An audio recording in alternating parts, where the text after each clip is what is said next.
നമസ്കാരം, ഞാൻ doctor Nisha എസ്തരൻ. Nisha's education ഹബിന്റെ പുതിയൊരു എപ്പിസോഡിലേക്ക് ഏവർക്കും സ്വാഗതം.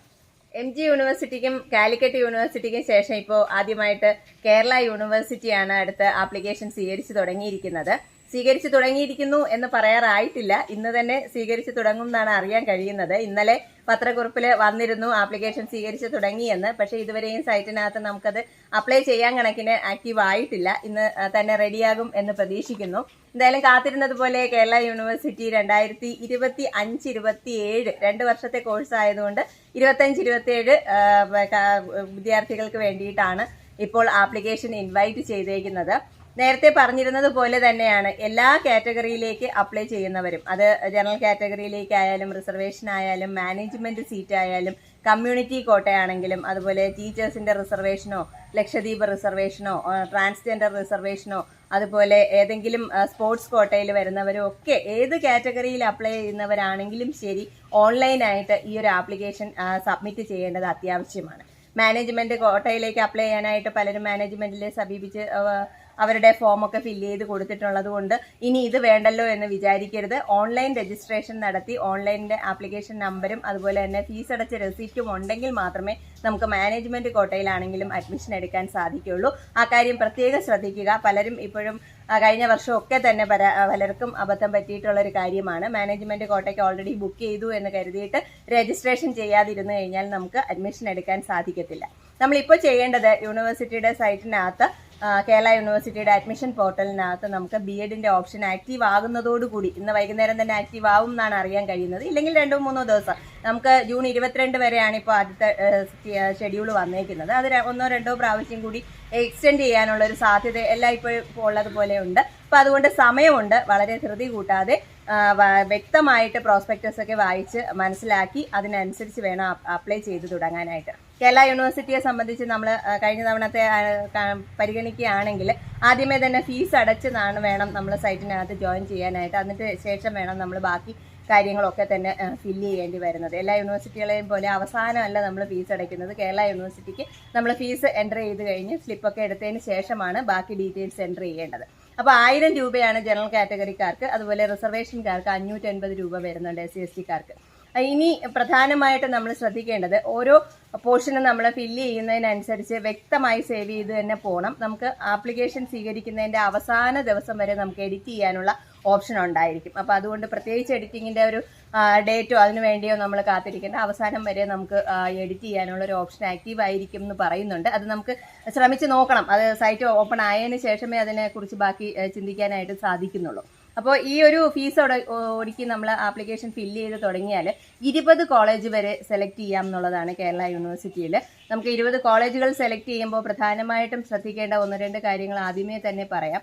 ഇപ്പോൾ സെൽഫ് ഫിനാൻസിങ് കോളേജുകളിലേക്ക് അഡ്മിഷൻ കിട്ടാനുള്ള മാർക്ക്, ഞാൻ കേരള യൂണിവേഴ്സിറ്റിയിൽ ഏകദേശം എത്ര മാർക്ക് കിട്ടി, ഇൻഡെക്സ് മാർക്ക് വന്നാൽ ആപ്ലിക്കേഷൻ നമുക്ക് മെറിറ്റ് സീറ്റിലേക്ക് തന്നെ ആപ്ലിക്കേഷൻ നമ്മുടെ പ്രോസസ്സ് ചെയ്ത് യൂണിവേഴ്സിറ്റിയിൽ നിന്ന് അലോട്ട്മെന്റ് വരും എന്നുള്ളത് വ്യക്തമായിട്ടൊരു വീഡിയോ തൊട്ട് മുന്നേ തന്നെ ഇട്ടിരുന്നു. അത് കൃത്യമായി കണ്ടതിന് ശേഷം, മിക്ക സബ്ജക്റ്റുകളുടേതും ഉണ്ട്, കണ്ടതിന് ശേഷം മാത്രം വേണം നമ്മൾ അപ്ലൈ ചെയ്യാനായിട്ട് തുടങ്ങാൻ.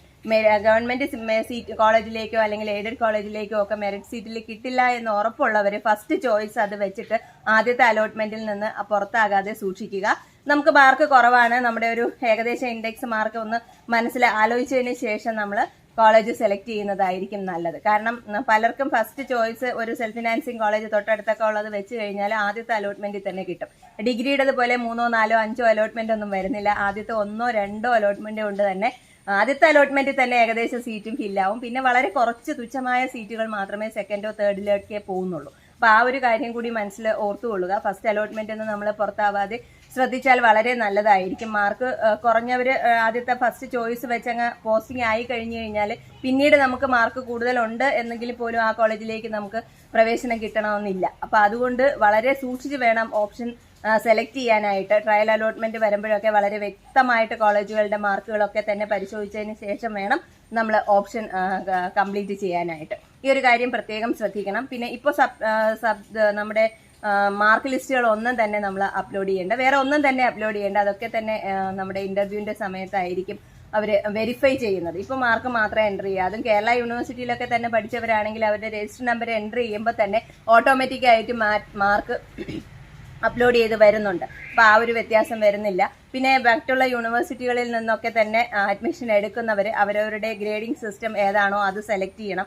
ഇല്ല, നിങ്ങൾക്കത് ഗ്രേഡിംഗ് സിസ്റ്റത്തിനകത്ത് വരുന്നില്ല എന്നുണ്ടെങ്കിൽ കൺവെൻഷണൽ മാർക്ക് സിസ്റ്റം സെലക്ട് ചെയ്തതിന് ശേഷം നിങ്ങളുടെ മാർക്ക് പെർസെൻറ്റേജിലേക്ക് മാറ്റി അത് വേണം എൻട്രി ചെയ്യാനായിട്ട്. ഇനി പ്രധാനമായിട്ടും ഒരു കാര്യം കൂടി ശ്രദ്ധിക്കുക, നമ്മുടെ ലാസ്റ്റ് ഫില്ല് ചെയ്യുന്ന ആ ഒരു പോർഷൻ, മാർക്ക് എൻട്രി ചെയ്യുന്ന ഒരു പോർഷൻ വരുമ്പോൾ പാർട്ട് 3യുടെ സമ്മൊക്കെ അതിനകത്ത് ചോദിച്ചിട്ടുണ്ട്. മറ്റുള്ള യൂണിവേഴ്സിറ്റികളിൽ നിന്ന് വ്യത്യസ്തമായിട്ട് കേരള യൂണിവേഴ്സിറ്റി പാർട്ട് 3യുടെ മാർക്കാണ് പരിഗണിക്കുന്നത്. ഞാൻ കഴിഞ്ഞ വർഷം ഇതിനോടനുബന്ധിച്ച് ഒരു വീഡിയോ വളരെ വ്യക്തമായിട്ട് ചെയ്തിട്ടുണ്ടായിരുന്നു. ആ വീഡിയോ ഞാൻ ഡിസ്ക്രിപ്ഷൻ ബോക്സിൽ കൊടുക്കാം. അതൊന്ന് കൃത്യമായിട്ട് കണ്ട് മനസ്സിലാക്കിയിട്ട് വേണം മാർക്ക് എൻട്രി ചെയ്യാനായിട്ട്. കാരണം 3rd പാർട്ട്, അതായത് നമ്മുടെ മെയിൻ സബ്ജക്റ്റും അതിനോട് അനുബന്ധിച്ച് വരുന്ന കോംപ്ലിമെന്ററി സബ്ജക്റ്റ് അല്ലെങ്കിൽ നമ്മളെ സപ്ലിമെന്ററി പേപ്പറുകൾ മാത്രമെയാണ് കേരള യൂണിവേഴ്സിറ്റി ഇൻഡെക്സ് മാർക്കിലേക്ക് ആദ്യം പരിഗണിക്കുന്നത്. അപ്പോൾ അവിടെ ഒരു ചെറിയ വ്യത്യാസം വരാനുള്ള സാധ്യതയുണ്ട്. അതിനോടൊപ്പം തന്നെ നമുക്ക് കിട്ടേണ്ടുന്ന റിസർവേഷനുകളുടെ മാർക്ക് സ്കോർ ചെയ്യാനായിട്ട് ശ്രമിക്കുക. NCCയോ NSSോ അല്ലെങ്കിൽ എന്തെങ്കിലും വെയിറ്റേജുകൾ വേറെ ഉണ്ടെങ്കിൽ അതൊക്കെ തന്നെ നമുക്ക് വരും. അതുപോലെ PGയുടെ വെയിറ്റേജ് വരുന്നുണ്ട്. ഇതൊക്കെ തന്നെ കൃത്യമായിട്ട് എൻട്രി ചെയ്യാനായിട്ട് ശ്രമിക്കുക. ഇനി നമ്മൾ ഏറ്റവും പ്രധാനം, നമ്മൾ ഫീസും ഒക്കെ അടച്ചു എല്ലാം ഫില്ല് ചെയ്ത് കഴിഞ്ഞതിന് ശേഷം ഇതിൻ്റെ ഒരു പ്രിൻ്റ് ഔട്ട് കിട്ടും. ആ പ്രിൻ്റ് ഔട്ട് നമ്മൾ കൃത്യമായിട്ട് എടുത്തു വെക്കണം. അതുപോലെ തന്നെ ഫീസ് അടച്ചതിൻ്റെ റെസിപ്റ്റ്, ഈ 2 സാധനങ്ങളാണ് നമുക്ക് അഡ്മിഷന് ഏറ്റവും അത്യാവശ്യമായിട്ട് ആദ്യം കോളേജുകളിൽ സബ്മിറ്റ് ചെയ്യേണ്ടത്. അപ്പോൾ പ്രിൻ്റ് ഔട്ടും റെസിപ്റ്റും എടുക്കാനായിട്ട് ആരും മറന്നു പോകരുത്. അവരവരുടെ മെയിൽ ID യും ഫോൺ നമ്പരും ഒക്കെ തന്നെ കൊടുക്കണം. അക്ഷയ സെൻ്ററുകാരൻ്റെ നമ്പർ കൊടുത്തു കളയരുതെന്നുള്ളത് ഓർമ്മിപ്പിക്കുകയാണ്. ഇത്തരം കാര്യങ്ങളിൽ ഒരു ചെറിയ ശ്രദ്ധ വെക്കേണ്ടത് അത്യാവശ്യമാണ്. പലപ്പോഴും അബദ്ധങ്ങൾ പലർക്കും പറ്റുന്നുണ്ട്. അപ്പോൾ ഇനി ഇതിനോടനുബന്ധിച്ച് ആപ്ലിക്കേഷൻ ഫില്ല് ചെയ്യുന്നതിനുള്ള ഡീറ്റെയിൽസും അതിൻ്റെ കാര്യങ്ങളും ഒക്കെ തന്നെ തൊട്ട് അടുത്ത വീഡിയോ വരുന്നുണ്ട്. ഏവർക്കും നിഷാസ് എഡ്യൂക്കേഷൻ ഹബിൻ്റെ ആശംസകൾ.